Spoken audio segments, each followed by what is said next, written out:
Здравствуйте, меня зовут Азиза Бердибаева, я журналист, и у меня украли личность.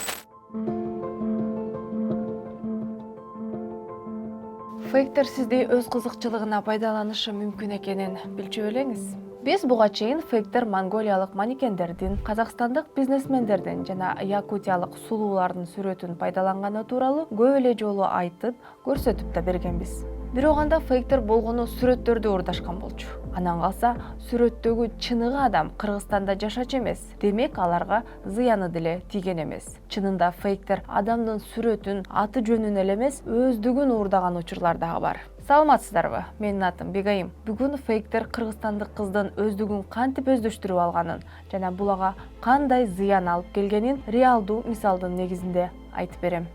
В 2017 году, когда выходила новая серия паспорта ID, я написала статью как журналист. Я приложила фотографию, закрыла свои данные, номер паспорта, там, серию и так далее.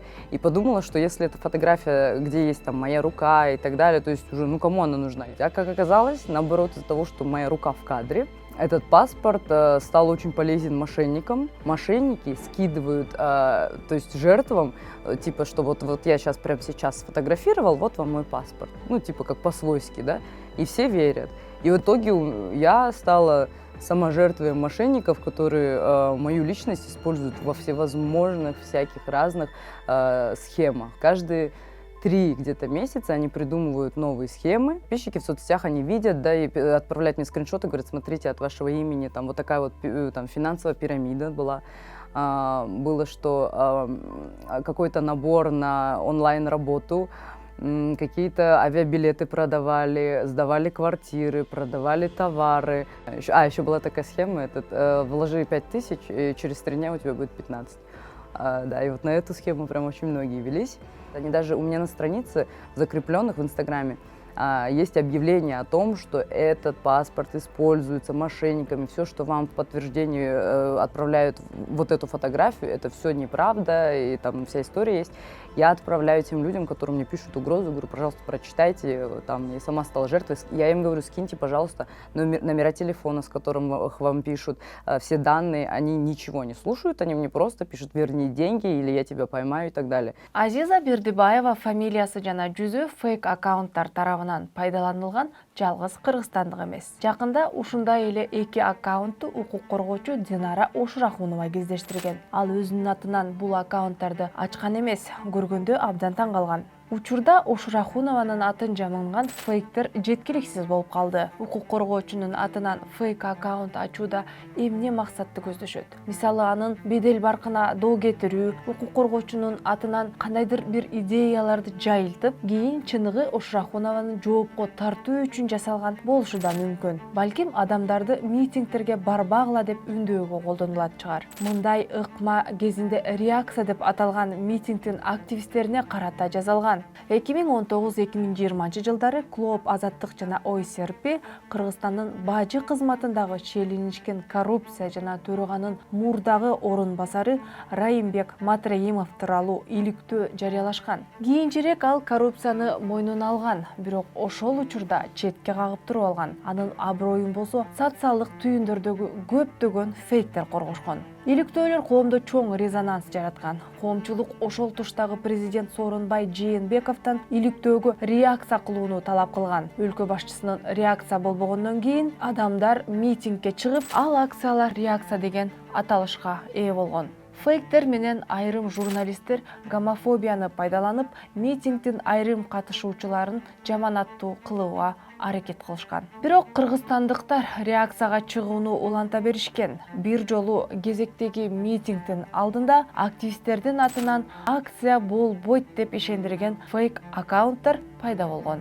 Же жакында эле болгон окуяны эске салсак, сентябрь айында чек арадагы куралдуу кагылыш учурунда биз кокустан фейк аккаунтту көрүп калдык. Аккаунт бир эле учурда баткендик 2 чиновниктин маалыматтарын пайдаланган. Саатбек Эгембердиевдин фамилиясын жана Бекжан Жалиловдун сүрөтүн. Анда бул 2 мырза тең Кыргызстандын чек арасын коргоп жүргөн. Байланышка чыгууга, Facebook'a кирүүгө мүмкүнчүлүгү болгон эмес. Ал эми фейк аккаунт алардын биринин фамилиясын, экинчисинин сүрөтүн колдонуп, Facebook'ta чек арадагы жаңжалды кыргыз тарап баштады деп жазып, жалган маалыматка адамдарды ишендирүүгө аракет кылган.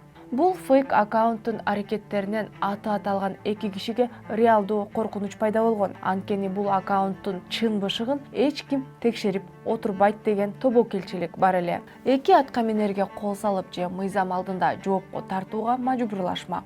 Клоп Эгембердиев менен Жалиловго байланышка чыккандан кийин алар өздөрүнүн коопсуздугун камсыздоо үчүн УКМКга арыз менен кайрылышкан. Ал эми атайын кызмат фейктер маалыматтык согушта кыргызстандыктардын өздүгүн пайдаланып жатканы тууралуу расмий билдирүү тараткан. Бир жагынан алып карасаң, өлкөдө фейктер жөнүндө мыйзам бар. Эмне үчүн ошол мыйзамды пайдаланып, мындай фейк аккаунттарды бөгөттөп коюуга болбосун? Тилекке каршы бийлик бул мыйзамды фейктер менен эмес, бийликтин саясатын колдобогондорго каршы күрөшүүгө пайдаланууда. Чыныгы фейк аккаунттарга бийлик эч нерсе кыла албайт. Ал тургай биринчи айымдын жеке маалыматтарын пайдаланып, алдамчылык үчүн аккаунт ачкандар дагы жазаланган жок. Фейктер сиздин деле өздүгүңүздү урдашы мүмкүн. Бул сиздин аброюңузга доо кетирет. Соц түйүндөрдө кандайдыр бир маалыматтарды окуп жатканда сак болуңуз. Сиз окуп жаткан маалыматты чыныгы адамдар таратканын текшерип, ынаныңыз.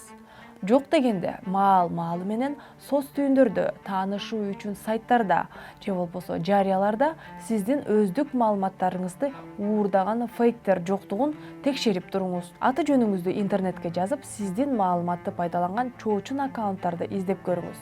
Интернеттеги издөө баскычына сүрөтүңүздү жүктөп, аны эч ким жеке максаттарына пайдаланбаганын текшерип ынаныңыз. Эгер соц түйүндөн сүрөтүңүздү же атыңызды пайдаланган фейкти таап алсаңыз, социалдык түйүндүн, мисалы Facebook администрациясына даттанып, өздүгүңүздү пайдаланып жатышканын кабарласаңыз болот. Даттанууну досторуңуз дагы жөнөтө алат. Болгону администрацияга кат жазып жатканда сиздин аккаунтту белгилеп коюшу керек.